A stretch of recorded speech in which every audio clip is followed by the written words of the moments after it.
Today we're going to be taking a look at the Laurier Neptune Series 3. I had an opportunity to check out the Series 2 not too long ago, and it left me a little bit underwhelmed. The widely hyped watch looks great, but the proportions were a little bit off.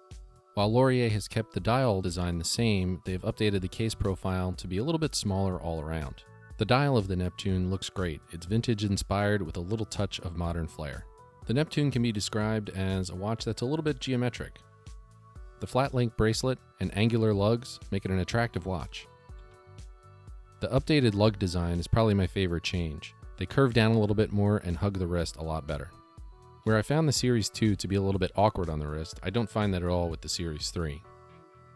The lug-to-lug length feels just right, and it fits really good on the wrist. The bracelet fits perfectly with the lug design. Combined with the fall off of the bracelet, it drapes around the wrist really nicely. On-wrist comfort is the most dramatic improvement from the Series 2 to the Series 3. Not only does it feel good on the wrist, but thanks to the flat link bracelet that really plays with the light, it looks awesome too. The Loom Quality on the Laurier Neptune was excellent. It glows brightly, and you could even catch a good glimpse of the lume in the day if you were in the shadows. The handset on the Neptune is an interesting choice.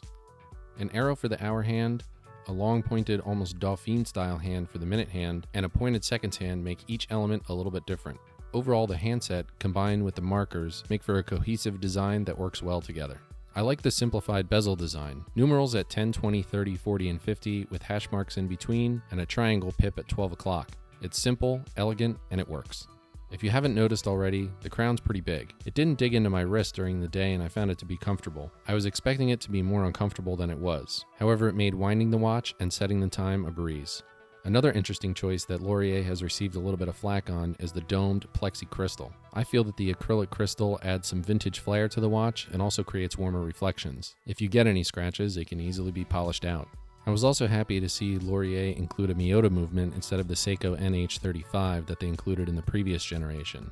This thinner movement is probably what allowed Laurier to thin down the case a little bit.